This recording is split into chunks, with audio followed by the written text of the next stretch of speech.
Welcome back to News Desk. Now, a new report is raising concern that Kenya could be stuck in a cycle of constant humanitarian crisis, with experts warning that the problem goes beyond droughts and floods, pointing instead to inequality, weak systems, and over-reliance on aid.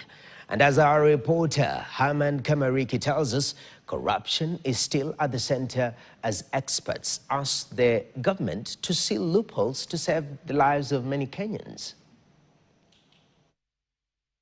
For years, drought and floods have taken the blame for Kenya's humanitarian crisis. But now, a new report by the Overseas Development Institute is pointing to inequality, neglect, and weak government systems.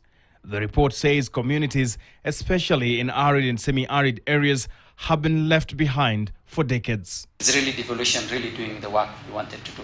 If it is not, then can we have devolution dream 2?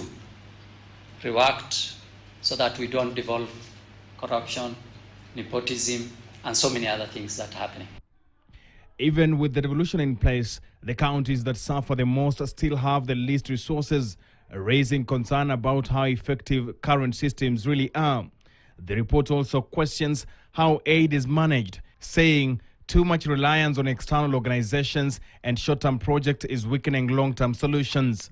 And all of us must commit to transparency, participation, and the redistribution of power.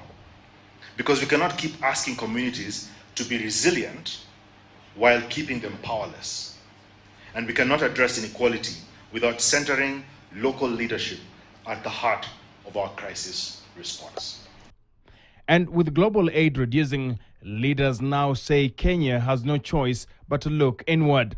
We've had numerous reports talking about and even our own politicians and government leaders telling us how much money we lose per day to corruption and to illicit flows. And as aid cuts very severely, then the state really needs to step up.